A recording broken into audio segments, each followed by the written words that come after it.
Hello everyone, and welcome to the Mortuary. I am the Mortician. And today I have a recent albums pickup, so let's get right into that. First, of course, we have CDs. First of which is Black Sabbath's Mob Rules. It's mirrored, but it says Black Sabbath's Mob Rules.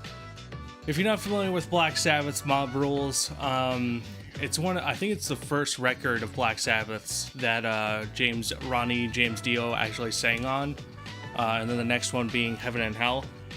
This record is actually probably one of my favorites out of all the Black Sabbath records I have. I just really like Ronnie's voice a lot. I like Dio's voice a lot. Amazing record. And it's definitely, I would say it's more upbeat, this record, especially Turn Up the Night, which is such a great song. But the album itself, I would say, is more upbeat than like the self-titled Black Sabbath album, or even something like Paranoid or Masters of Reality. But definitely a good album nonetheless. Next, we have an album that I've listened to a lot. When my friend first bought it, we listened to it a lot, and I mean a lot. And that is Anthrax's Worship Music. If you're not familiar with Anthrax, they're like a thrash metal band. I'm not exactly sure where. But this is Scott Ian's band, the guy who always looks like a douchebag no matter what picture he's in or what he's doing. But this album is actually a pretty good release considering how long, Anthrax has been a band. You'd think that it's kind of stale at this point, but I believe this was dropped in 2014 or whatever. But it's a really solid record. Lots of good songs. One of the best songs on here, actually, one of my favorite Anthrax songs is "The Devil You Know." Great album, a great song with a great chorus, and that kind of, you can say the same thing for all the songs on the album. It's just done really well. A little hot in here. Next we have Melekesh's The Epigenesis. If you're not familiar with Melekesh, they're a Israeli black metal, death metal, eastern folky metal band.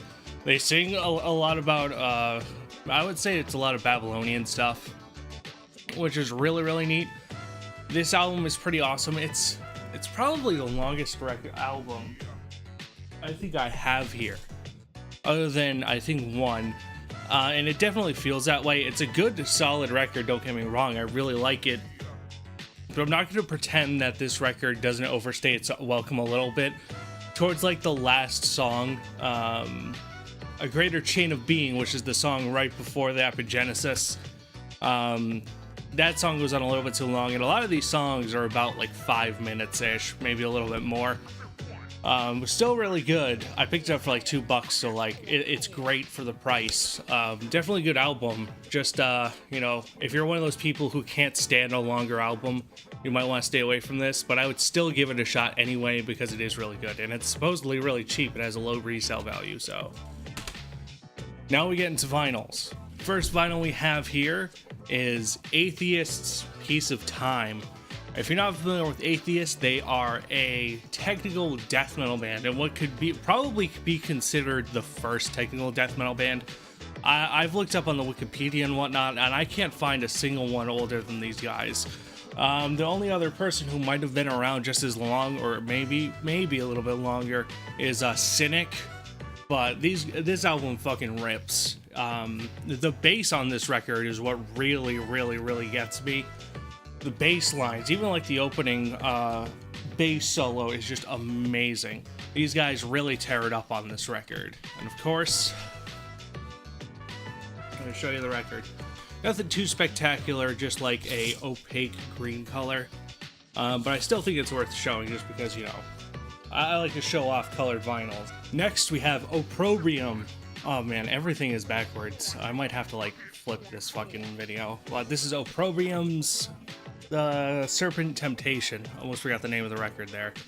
If you're not familiar with Opprobrium, they're like a Christian death metal band. As far as I know, they sing about Christianity and whatnot, and violence and stuff. It's a pretty good record despite that, though. It has a lot of like a Dark Angel, Darkness Descends tone to the record.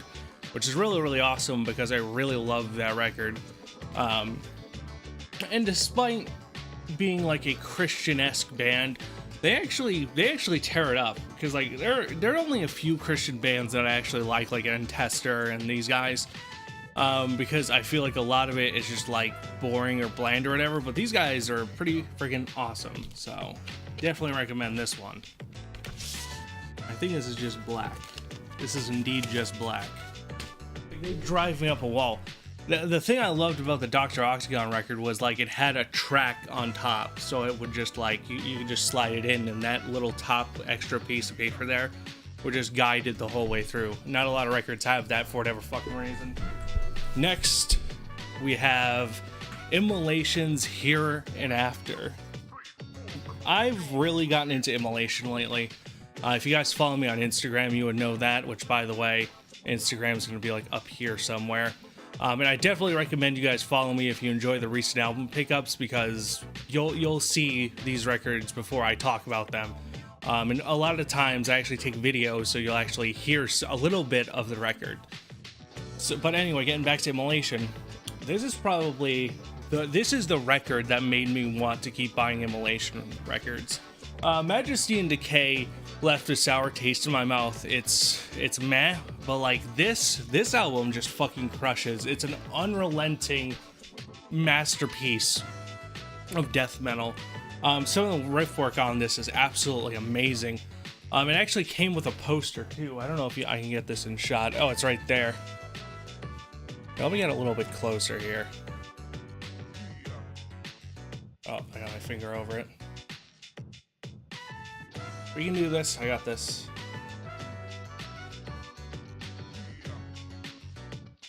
Right there. It's actually a really nice poster, and you can actually see, spoilers, all the Immolation records I'm going to show you came with, all the Immolation records I'm going to show you actually came with a poster, which is awesome. So yeah, but definitely a great record. Now I get to show you what it looks like. This is actually probably one of my, I wouldn't say it's my favorite look, one of my favorite looking, but I really like it. It's a translucent yellow, and there goes the fucking cardboard case. Really, really enjoy the color of this one.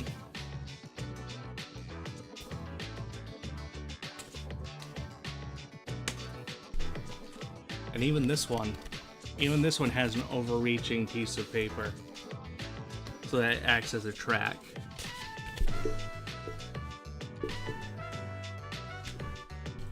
Next, we have God Macabre's The Winter Long. This is a fucking amazing Swedish death metal record.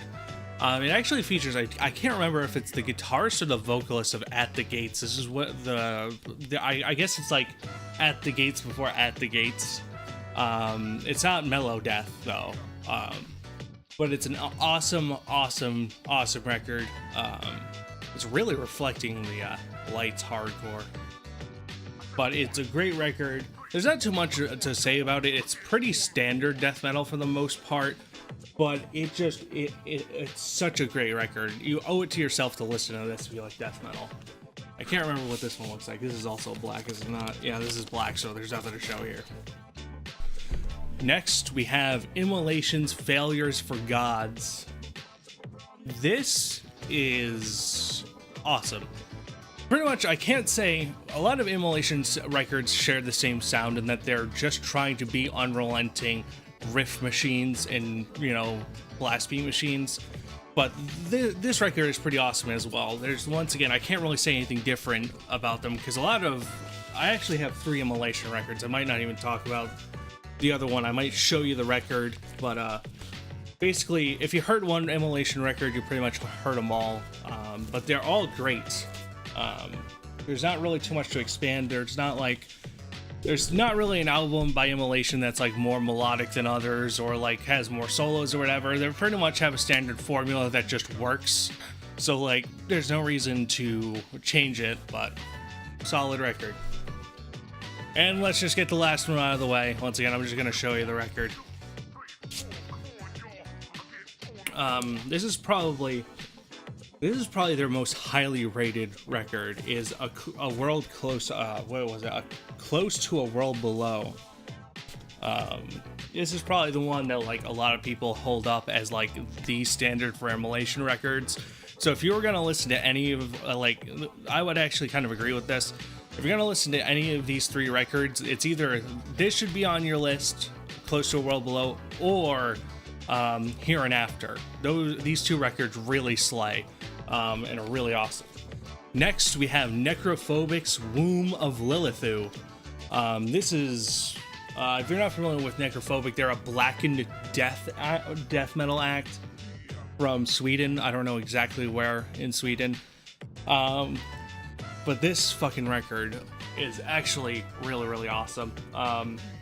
It definitely is just standard blackened death. There's nothing really added. It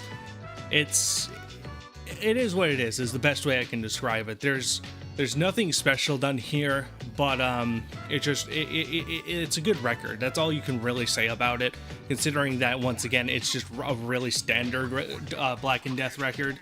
There's nothing like the riffs are pretty spectacular, and so are the solos, but like there's nothing that makes this record different than like any other Black and Death record.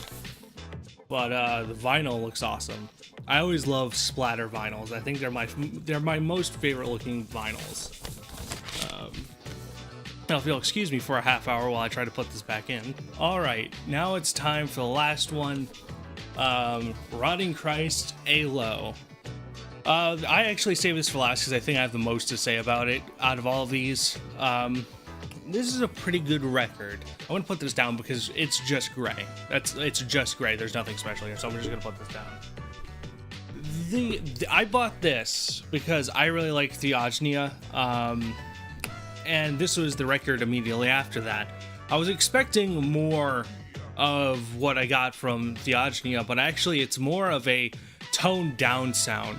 Like, they don't have as many folky elements in this. This feels like a much more standard metal record than Theognia does, because Theognia has like bagpipes and fucking ladies singing and whatnot, and this one has ladies singing, but a lot of it is just really, really standard, metal. There's no like on Theognia they used a wah pedal quite a number of times on riffs that really, really, just make that riff unique. It's just great, Theognia. And then this record, it's a little bit of a disappointment coming from listening to Theognia and then going to this. Not as nearly as experimental, not nearly as unique as Theognia. Still a good record. I do not hate it. It is a good record, but it's not a great record like Theognia was. So that's where that stands with Rotting Christ, Alo. So thank you guys for watching. Have you guys listened to any of these records? What have you guys picked up recently? Thank you guys for watching. Once again, follow me on Instagram, because if you follow me there, once again, you'll be able to see what I've picked up and actually hear some of the songs or some of the music. So yeah, definitely follow me on Instagram. Thank you guys for watching. Mortician, peace out.